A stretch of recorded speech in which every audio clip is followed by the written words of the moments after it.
Have you switched to eating organic foods in a way to help heal your gut because you've heard that eating non-organic foods might damage your gut, but you still have gut health or whole body health symptoms? Or do you feel like you eat perfectly, but you don't know why you still have health issues, while you know other people with no health issues who don't eat organic at all? Or have you wondered if there's any purpose to eating organic if it's not yielding you any noticeable outcomes in your health? If you said yes to any of these questions, then this episode is for you. On today's episode, I'm sharing exactly how much weight you should assign to glyphosate and chemical herbicides and pesticides in their role on your gut health. I'll give you my take on whether or not you should be even eating organic, and if not, what else you should be putting your time and focus onto to heal your gut and whole body. I'm going to be sharing multiple pieces of juicy resources that you don't want to miss for today's episode. So be ready to pull out your phone notes or a pen and paper, and be sure to grab our show notes by the end of the episode. It's time to crack some myths around glyphosate and your gut. Hey friend, welcome to the Better Belly Podcast. If you're currently trying endless supplements, doctor visits, and diet changes to heal your mystery symptoms, you are in the right place. We're here to solve the real root causes behind your gut, hormones, skin, sleep, and brain concerns. Literally anything and everything in your body. My name is Allison Jordan. I'm a functional medicine practitioner that has supported over 150 clients just like you to heal problems that no one has been able to fix. You don't need a perfect diet or a random supplement you found on Instagram to heal. You need a proven system that heals your whole body from the inside out. That's what I'm here to share with you, episode by episode. It's time to make health easy again.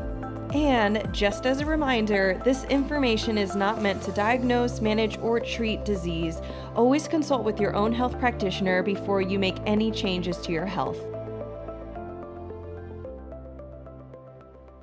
Hey everyone, so excited for today's episode. By the way, I'm getting over a slight cold, so I apologize if my throat sounds a little froggy today. Maybe it sounds perfectly fine to you guys. That happens, but I wanted to make a little disclaimer just for my own sanity. So here, I am so excited to talk about glyphosate. It is one of these topics, and when I say glyphosate, by the way, guys, I am encompassing all chemical herbicides and pesticides. By chemical, I mean non-natural, kind of made from like herbicides and pesticides that are chemical. I'm typically referring to that are antibiotic and antimicrobial in nature. And so that's kind of the harsh chemicals we're working with, not natural herbicides and pesticides like vinegar, but glyphosate and the things like it. And it's been a little bit of a pet peeve of mine for the past several years. This idea came to me because I have had clients come to me and say, well, I eat organic, and they kind of list, it's one of the things that people tend to list when they are talking about all the things they've done to try to heal their body that hasn't worked, up until the point that they are coming to work with me because they don't know what to do to make their body heal. And so it's something that I also personally went through when I was healing back in 2015 through 2017. And I was just trying to figure out why I was so sick. And I was coming across all sorts of terms, which one of the terms I'm going to be making an episode on next week. Some of you guys may have heard of it. That is a joke, but tongue in cheek, leaky gut. I'm going to be talking about leaky gut next week. So if you guys want to know my thoughts on leaky gut, and it's going to be very juicy. I'm going to do a lot of myth busting in that episode as well. But leaky gut and glyphosate or non-organic foods were two of the big things that came up as I was thinking about pet peeves and things that I generally want people to know about, that I think that there's some misinformation or hyper focus on, maybe inappropriate hyper focus on, that's like driving people's attention away from what will actually heal them. So heads up, I'm going to have some words. You might have a sense of my opinion or position on glyphosate right now, but I do want to start off and kind of do this all in order of, do herbicides and pesticides actually damage your gut? And the answer is yes, like hands down. I hope no one would actually think that I would actually say that it doesn't hurt your gut. I honestly am not as big of a nerd on this as I otherwise would be, which it probably is because of my position I'm going to take later in the episode on glyphosate. But if you want to learn more about exactly how glyphosate just like destroys your body, one of my favorite speakers on this is Dr. Stephanie Seneff. I found Dr. Seneff when doing some big research around sulfur sensitivity back in 2024. She's an expert in sulfur. She's a researcher at MIT. She's just the nerdiest nerd ever, and she is so cool. And she has a whole podcast episode called How Glyphosate Destroys Your Ability to Detox Harmful Toxins on another podcast, the Wendy Myers podcast, which I absolutely love her work. And so I'm putting a link in the show notes to go listen to that episode.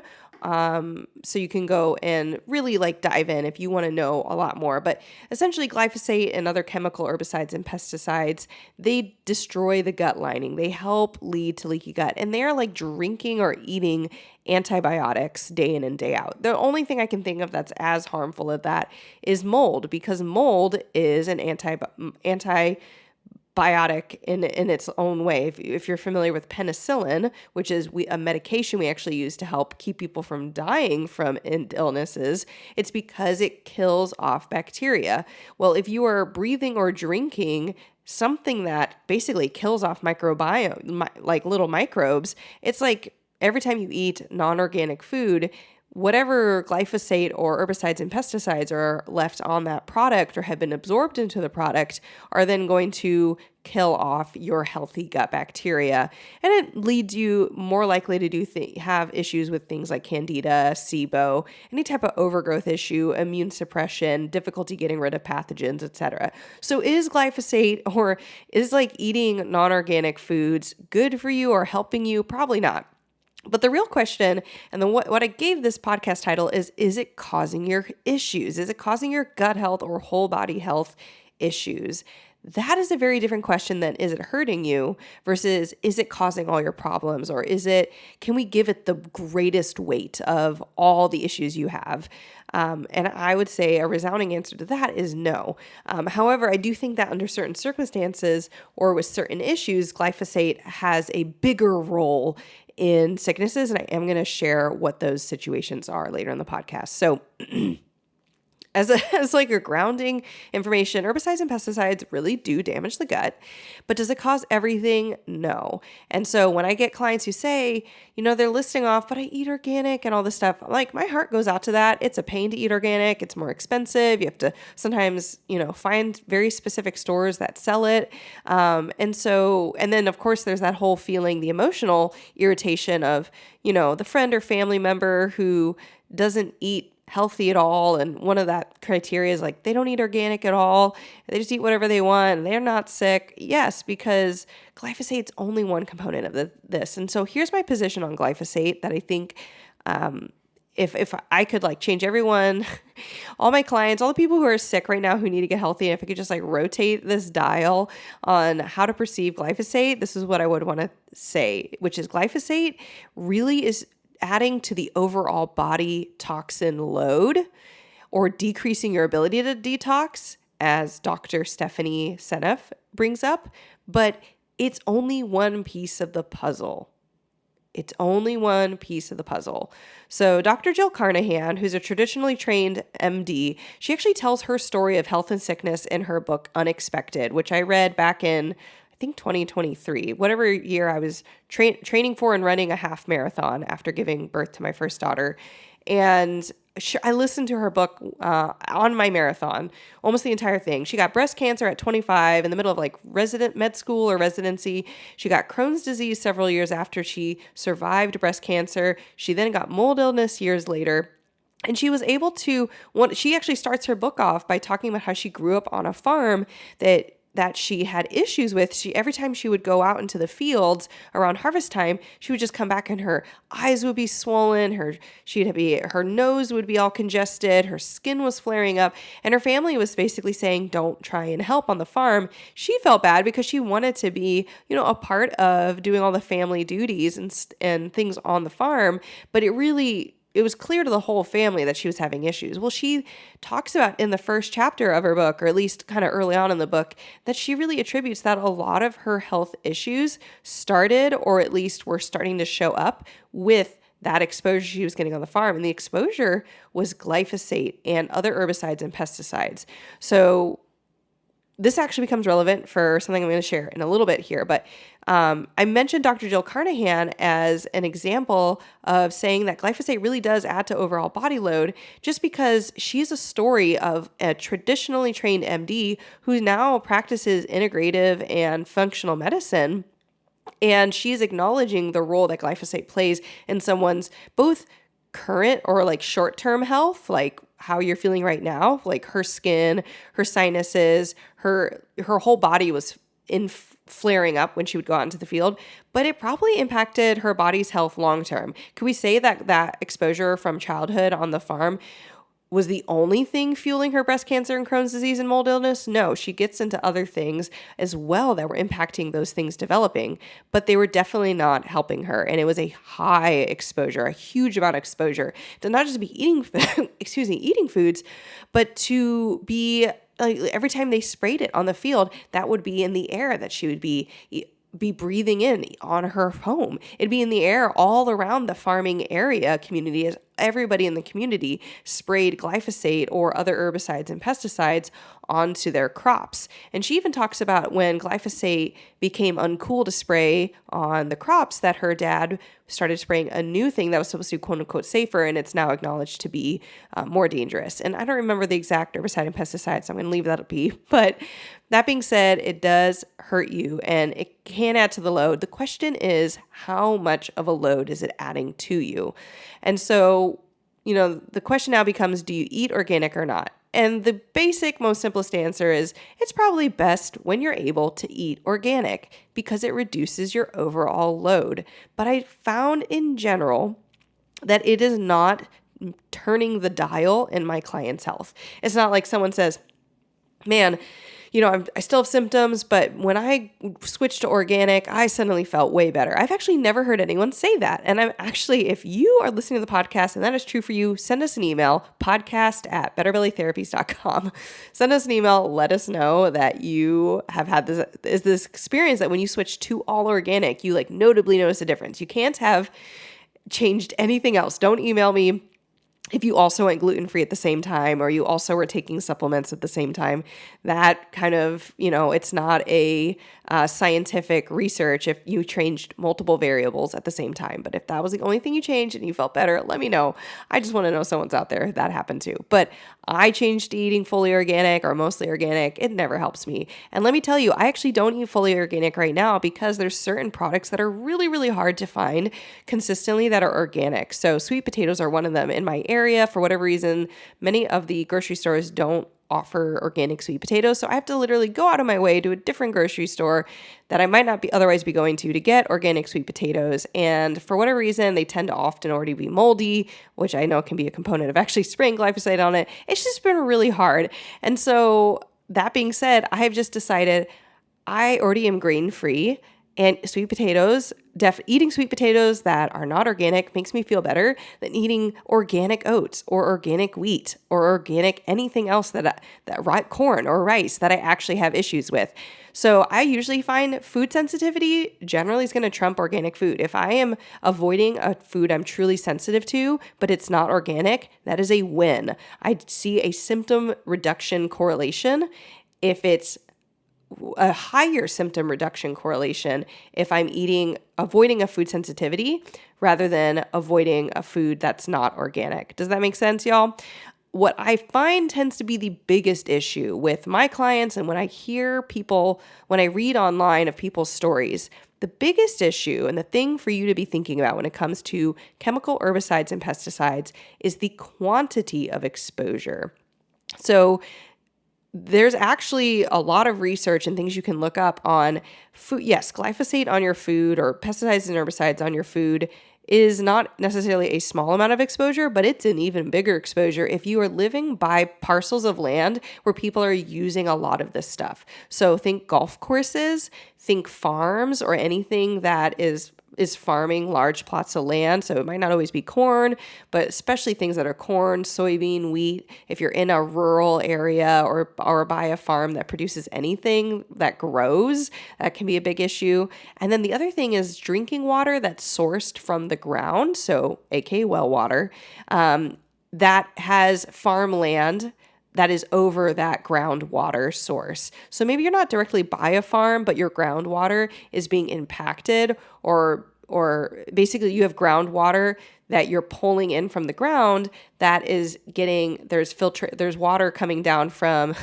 I'm trying to say this in a way that makes sense, where it could be miles away, tens of miles away. If you have rain coming onto a field that has herbicides and pesticides, sinks into the ground, gets into your groundwater, your well water pump pulls it up, and now it's in your drinking water. Now you're drinking glyphosate, and glyphosate has definitely been found in drinking water, and that's another big reason to filter your water with really high quality filters. And when I say high quality, I mean you should know exactly what that filter can filter. Brita filters, don't cut it. Do not do a bitter filter. It's basically just helps filter out flavor, taste, and color. It doesn't get heavy metals. It doesn't get glyphosate. So definitely not Brita, but look into your filters. I personally really like Clearly Filtered, which I will link in the show notes, for just like a pitcher filter that you can get. And then if you're going to do a point of service filter, meaning like a filter that you can keep on your counter that attaches to your sink or under the counter, I really like using the Pure Effects filters. So I will put links to both of those filters in the show notes. By the way, Clearly Filtered water, they did come out with an under the sink point of service water filter. I have not checked its quality, but I have been using Pure Effect and I've studied it, and Pure Effect makes it really, really easy to see exactly what it filters on their website, which I really appreciate. If it's hard or impossible to find what a filter can or cannot filter by a third-party tester, it's probably not a good filter. Heads up. And that's just from like 6 years of when I work one-to-one with VIP clients. If they want me to, or if they currently have a water filter, I will personally go and evaluate it. And sometimes I cannot find what the water filter filters from that company. I have to find some other source somewhere through the interwebs or call up the company. It's a total pain. And then when you see the list, you're like, oh, so it doesn't do anything. That is a broad category, but I find it's generally true. If you go back to the company that sold you whatever water filter you're using, and they cannot provide for you what exactly it can filter from a third-party test, then it's usually not that great. But golf course, farm, and farm fields drinking water that has farm fields or golf courses over them, that's sourcing your groundwater. And then the other thing I consider is that if you're in an area that of actually residential homes that consistently use chemicals on their grass. So think, your kid is running through. I actually think about this growing up. I know that my father used chemicals on our grass because he loves perfect grass. I don't fault the man, but he loves perfect grass. And just thinking, playing with the dogs, running around, like there's glyphosate on that stuff. And if you haven't noticed, a lot of times when companies come out to treat your grass, if like a company does it, they'll even put up a flag and be like, don't let your dogs or kids run around this for like a week. And then they say it's fine after a week. And that's probably not really the most true thing. So, and think about kids, they're eating dirt. Like if your dirt of your grass has been treated or had glyphosate poured directly onto it, anyways, it's just like not a great situation. So residential issues, golf courses, farm fields, drinking water. So if you especially are by like golf courses and farms and farm fields, the glyphosate's also in the air as it's getting sprayed. Not every day of the year, because no one's spraying glyphosate in the dead of winter, but when it's getting sprayed, you're breathing it in. So more interesting information on chemical farming, if you want to learn more about it. As I was writing this episode, I thought about one of my favorite YouTube videos of chemical farming and on the history of chemical farming and the decline of human health by Dr. Zach Bush, and Bush is spelled B-U-S-H. I am putting a link in the show notes. It is a great video. It's very informative. It gives a lot of like very specific year reference ranges, and when this happened at this date and this happened at this date. It talks about the history of like the Dust Bowl in America, World War II, all these different layers of factors happening of why we started doing chemical farming. Like why? Like what was the impetus? It's very interesting. And Dr. Zach Bush outlines all that and then also shows increases in things like autism and chronic illness and autoimmune diseases and all sorts of stuff. So very interesting side there. Dr. Zach Bush additionally has an interesting background. He's a former cancer researcher, where he was doing research in 2010 at the University of Virginia, studying new ways to make new forms of chemotherapy. And he just, as he was doing more and more work, was like, why are we treating people with chemotherapy? No one's got cancer because we're deficient in chemotherapy. Why are cancers? It's normal that bodies develop cancer cells and our immune systems naturally get rid of them. So why are some people and more people, and especially children, for example, developing these issues?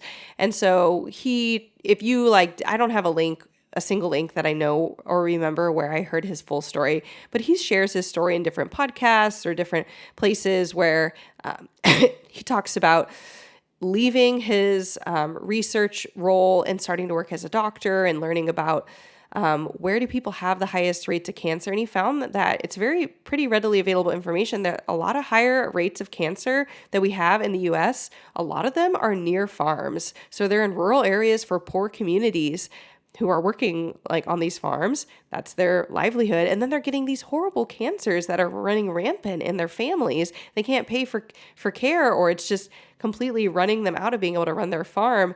And he's like, why is that happening? Well, farms. And it's now becoming cool. One thing I've thought about is now becoming cool to live further and further away from the city and buy these big homes on open fields of land and kind of live this like beautiful, perfect, austere rural life. But you might not also realize that the farm your home is next to is now pouring glyphosate very close to your whole family. So I think that's actually a bigger issue. Like if I was making a decision in my family's health in the future, I'd really be thinking about being careful about where I'm living in terms of potential to be exposed to much higher rates of glyphosate than even food could give me. So that is it. My stance on glyphosate is, yes, it does hurt you, but we are focusing on it way, way, way too much, because pulling it out of people's diets is not making a big enough difference. I think there are some cases where maybe you should be considering it higher. So for my clients who are really concerned about glyphosate, usually what I ask them is, how close do you live to farms, golf courses? Do you use glyphosate on your own lawn? Did you use it on your, on your lawn growing up? Things like that to help them think through and process that exposure. And honestly, if you want to dive any deeper into glyphosate past what I just shared, I would highly recommend Dr. Stephanie Seneff, who I mentioned at the beginning of the episode or of this podcast. So one last thing, because you're like, I don't want to leave you guys hanging. If you're like, what?